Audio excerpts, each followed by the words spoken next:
Good morning sir. तो आज फिलहाल नया चैप्टर स्टार्ट कर रहा है, work power and one by one discuss करते हैं। पहले फर्स्ट ऑफ ऑल डिस्कस करते हैं कि वर्क क्या होता है। दिस इज द वर्क, माने कोई भी ऑब्जेक्ट को एक प्लेस से दूसरे प्लेस पे, कोई भी ऑब्जेक्ट को एक प्लेस से दूसरे प्लेस पे ले जाना, this is called work. A man sitting on a computer and working for 12 hours. A man carrying a heavy load on a head and standing under the sun for hours. Normally we can say they are working hard. अब जैसे जो कोई भी person computer पे work कर रहा है, working office work कर रहा है, कंप्यूटर पे वर्क कर रहा है, या कोई भी एक सामान को सर पे सामान को लेकर एक जगह खड़ा ही है, चाहे 1 घंटे, चाहे आधे घंटे, चाहे 2 घंटे तक खड़ा ही है, वो एक जगह से दूसरे प्लेस पे नहीं जा रहा है, या जो कंप्यूटर्स पे वर्क कर रहा है, तो नॉर्मली अपन क्या करते हैं, कहते हैं कि भाई वो वर्क कर रहा है, वर्किंग हार्ड। बट अगर इधर देखा जाए, but we can say they are doing work in terms of physics. तो क्या फिजिक्स के टर्म में उसको बोल सकते हैं कि ये वर्क कर रहा है? No, there is no work. क्योंकि वर्क होने के लिए आपका पोजीशन चेंज होना चाहिए, प्लेसमेंट। अगर कोई पर्सन, अगर कोई ऑब्जेक्ट को लेके अगर यहीं पे खड़ा है, कोई ऑब्जेक्ट को लेके खड़ा है यहाँ पर, एक जगह एक प्लेस से दूसरे प्लेस पे नहीं गया, तो देयर इज नो वर्क। वह तो वर्क, लेकिन there is no work in terms of physics, क्योंकि वर्क होने के लिए प्लेस चेंज होना चाहिए। या कोई कंप्यूटर पे वर्क कर रहा है, चाहे 2 आवर्स करो या 12 आवर्स कर रहा हो वर्क, तो वर्क तो किया, working is so hard, but in terms of physics there is no work. Because in terms of physics work केवल तभी होगा जब इस ऑब्जेक्ट का पोजीशन चेंज होगा, मतलब एक जगह से दूसरे जगह जब तक नहीं आएगा, there is no work. Because there was no displacement in the above two cases according to physics. के फिजिक्स के अकॉर्डिंग क्या होगा कि वो ऑब्जेक्ट का पोजीशन चेंज नहीं हो रहा है, इसलिए वर्क नहीं होगा।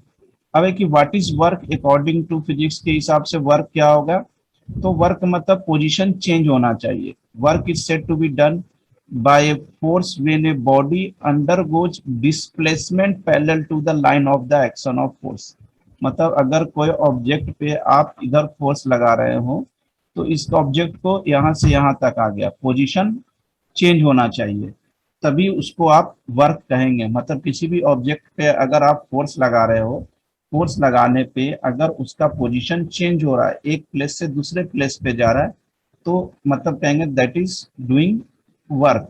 और ऑब्जेक्ट का प्लेसमेंट, डिस्प्लेसमेंट किधर होगा? जिस डायरेक्शन में आप फोर्स लगाओगे, ऑब्जेक्ट हमेशा उसी डायरेक्शन में, इस डायरेक्शन में लगाया तो ऑब्जेक्ट यहाँ आ गया। अगर वही ऑब्जेक्ट को अगर मैं इधर से फोर्स लगाऊंगा, तो ऑब्वियसली ऑब्जेक्ट अपवर्ड मूव करेगा। तो मैंने जिस डायरेक्शन में फोर्स लगाओगे, ऑब्जेक्ट भी डिस्प्लेसमेंट उसी डायरेक्शन में होगा। This is, there is not work according to physics.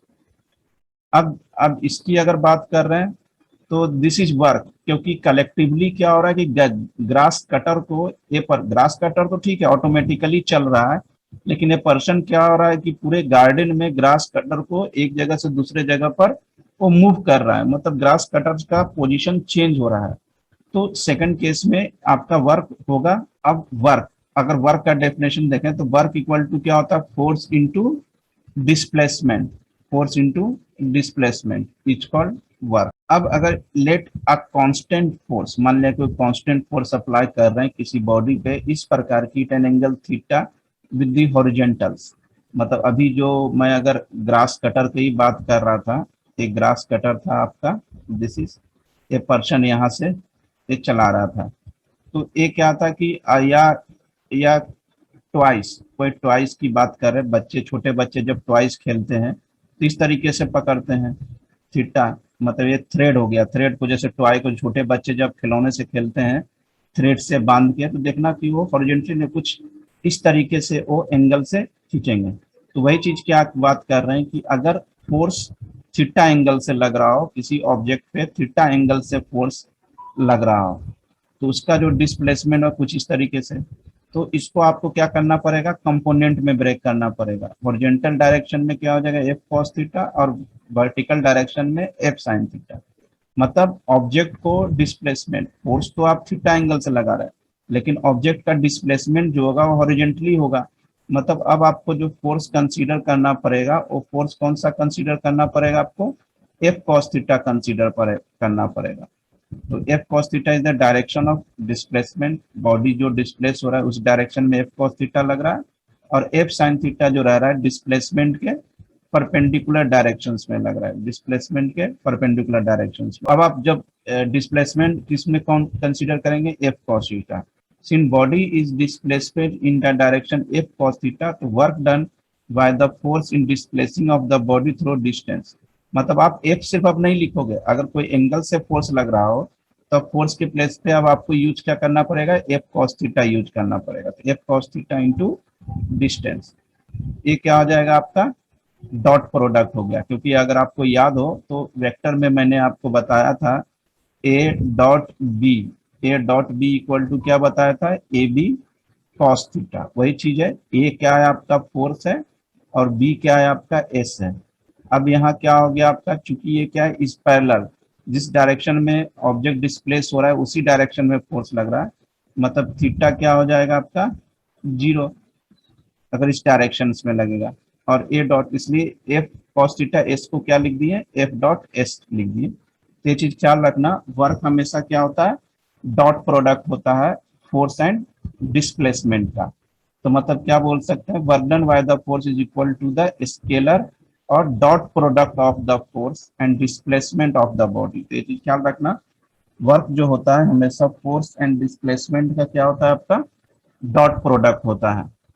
अब इसी को आप आगे डिफाइन कर सकते हैं, अगर पैरेलली डिस्प्लेस होगा तो थीटा जीरो, थीटा जीरो होगा मतलब कि थीटा जीरो कॉस जीरो कितना होता है 1, मतलब वर्क क्या होगा force into displacement.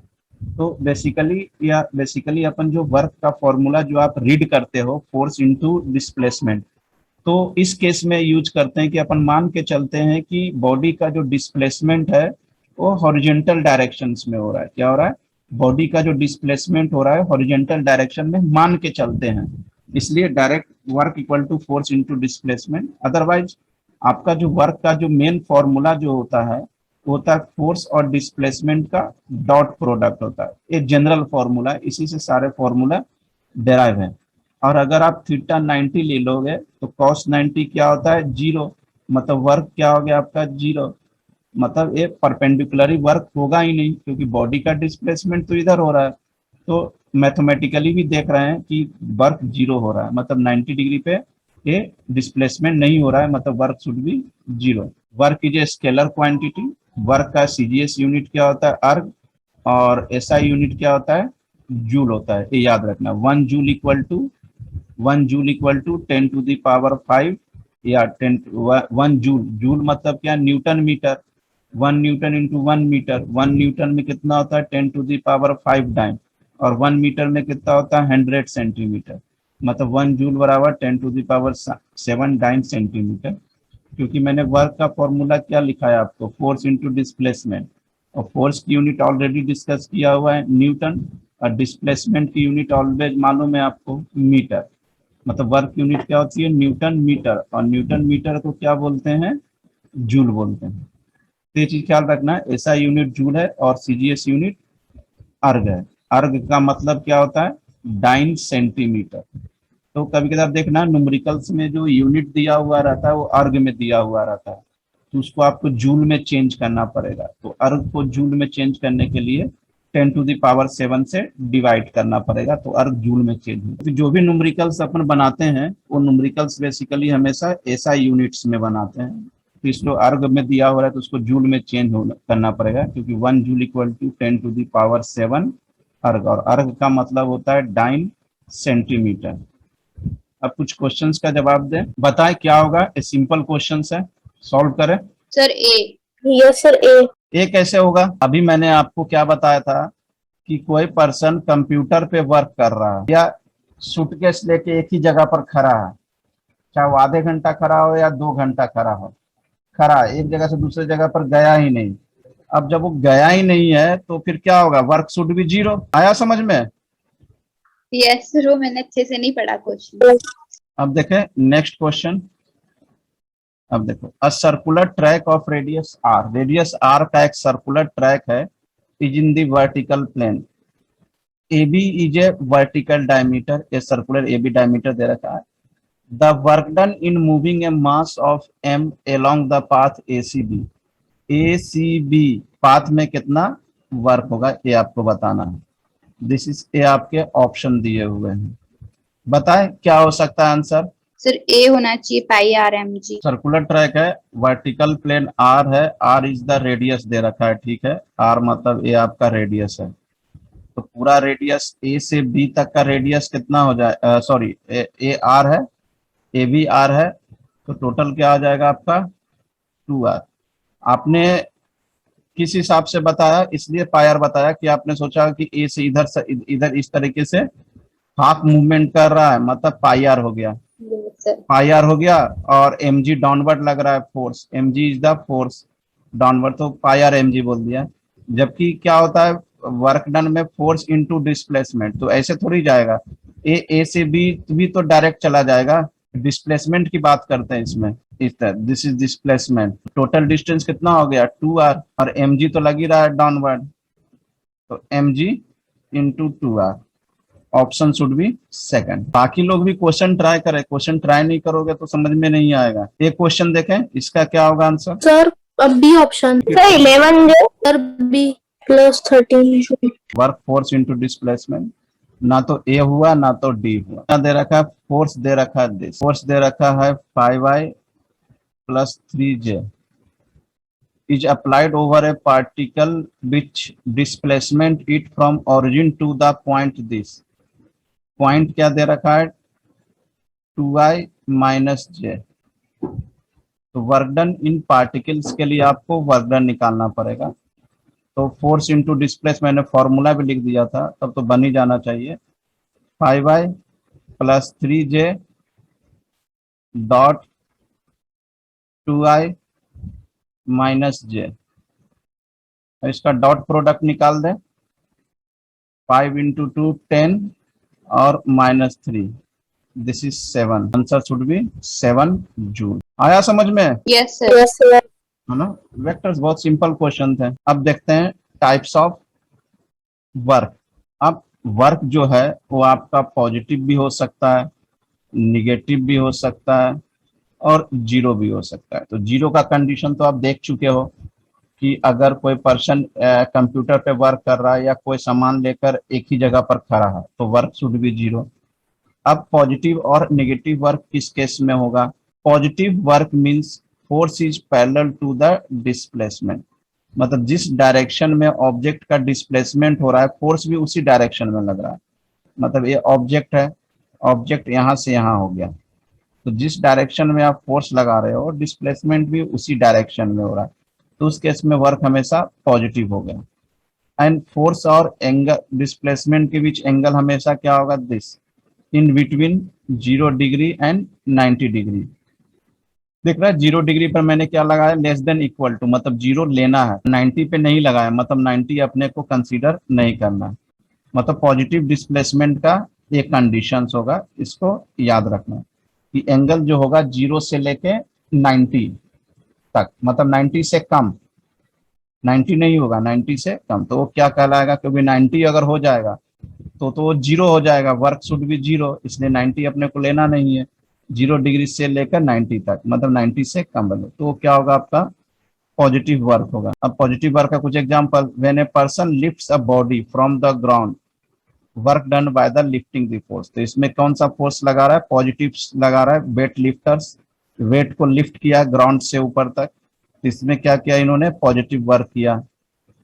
This is also called positive work when A spring is stretch work done by the external force. अब कोई भी स्प्रिंग को आप खींचो तो आप उस पर क्या कर रहे हो, वर्क कर रहे हो, तभी स्प्रिंग में डिस्प्लेसमेंट हो रहा है, मतलब उसकी लेंथ इंक्रीज हो रही है। If the displacement in the same direction of force then work done is maximum. अगर displacement is in the same direction of force, displacement अगर फोर्स के डायरेक्शन में हो रहा हो तो वर्क डन क्या होगा आपका मैक्सिमम, मतलब थीटा शुड बी 0 और कॉस 0 क्या होता है 1, मतलब वर्क डन क्या हो गया force into displacement. Negative work की बात कर रहे हैं तो निगेटिव वर्क मतलब एंगल कहाँ से कहाँ तक होना चाहिए, इन बिटवीन 90 से 180, मतलब एंगल 90 से ज्यादा, 90 नहीं होना चाहिए क्योंकि 90 पे तो 0 हो जाएगा, 90 से ज्यादा और 180 से कम या इक्वल होना चाहिए। तो इससे क्या हो जाएगा आपका निगेटिव डिस्प्लेसमेंट। और डायग्राम से भी आपको दिख रहा है angle. And negative work signify the external force oppose the motion of body. Negative work का एडवांटेज क्या है? अपोजिट फोर्स को अपोज करने का, माने अपोज द मोशन, बॉडी के मोशन को अपोज करता है निगेटिव वर्क। अब इसके एग्जांपल अगर देख लें, this is when a person body lift from the ground, work done by the gravity is work done by the force of gravity. अब ग्रेविटी के द्वारा फोर्स लगा रहा है वो निगेटिव। अब जबकि इसके पहले क्या था, पर्सन के द्वारा जो फोर्स लगा रहा था वो पॉजिटिव था, जबकि फोर्स ऑफ द ग्रेविटी के थ्रू क्या होगा आपका negative. When a body is made to slide over a rough surface पे स्लाइड हो रहा है तो the work done by the friction force is negative. कोई बॉडी रफ सरफेस है, मतलब उबर खाबर पूरा रफ सरफेस है, अगर उस पर कोई बॉडी को आप स्लाइड कर दोगे तो उसमें क्या होगा आपका निगेटिव वर्क हो जाएगा आपको, क्योंकि आपको ज्यादा वर्क करना। If the displacement is opposite to the direction of force then the work done is minimum. अगर आप क्या कर रहे हो, फोर्स कोई भी ऑब्जेक्ट पे जिस डायरेक्शन में फोर्स लगा रहे हो, बॉडी का डिस्प्लेसमेंट क्या होगा हो रहा है अपोजिट डायरेक्शंस में हो रहा है। आप फोर्स लगा रहे हो इस डायरेक्शन में और बॉडी डिस्प्लेसमेंट इस डायरेक्शंस में हो रहा है, तो उस केस में क्या होगा आपका निगेटिव वर्क हो जाएगा, यानी मिनिमम वर्क हो जाएगा।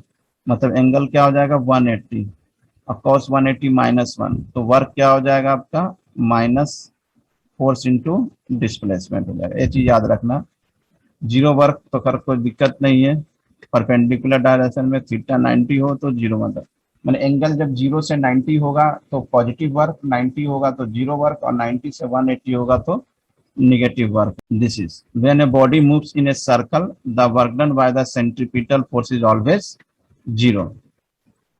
If there is no displacement, अब जहाँ डिस्प्लेसमेंट नहीं होगा, जैसे कोई कंप्यूटर पे वर्क कर रहा है या कोई ऑब्जेक्ट सामान लेके एक ही जगह पर खड़ा है तो वहाँ वर्क नहीं होगा। दिस इज, या आप दीवार को पुश कर रहे हो तो यहाँ फोर्स तो लगा रहे हो लेकिन वर्क होगा नहीं, क्यों? क्योंकि दीवार का डिस्प्लेसमेंट नहीं होगा, तो this is the work done will 0 but force होगा। If there is no force acting on the body, अगर कोई बॉडी पे फोर्स नहीं लगा रहे हो तो कोई बॉडी पे फोर्स नहीं लगा रहे हो, इसका मतलब क्या हो गया आपका, if the body is moving with uniform velocity on a horizontal frictionless surface then work done of the body is 0, क्योंकि फोर्स 0, क्योंकि वर्क बराबर क्या होता है फोर्स इंटू डिस्प्लेसमेंट, और फोर्स 0 तो वर्क भी 0, और फोर्स 0 का मतलब क्या होता है कि बॉडी यूनिफॉर्म वेलोसिटी से सरफेस पे मूव कर। बताएं इसका आंसर क्या होगा?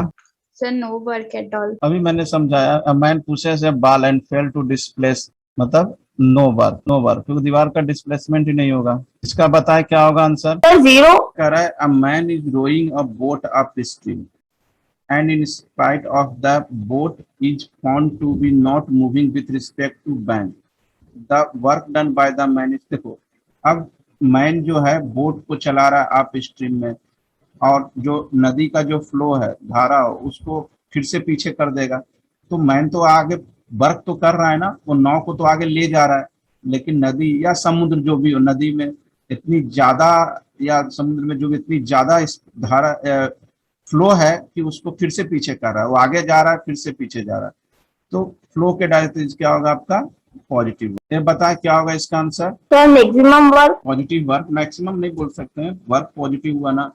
सूटकेस को एक लेबर जो है सूटकेस को लिया सर पे ऑन हिज हेड और स्टार्टिंग फ्रॉम मैंने सूटकेस को एक जगह से दूसरे जगह पर ले गया, वहां सूटकेस रख दिया, फिर अपने जगह पर आ गया, तो this is the positive work. तो ये मैंने आज आपको वर्क के बारे में बताया कि वर्क होता क्या है, उसके डेफिनेशंस, उसके यूनिट्स और टाइप्स ऑफ वर्क के बारे में देखा। टाइप्स ऑफ वर्क बेसिकली क्या होता है, positive, negative and zero work.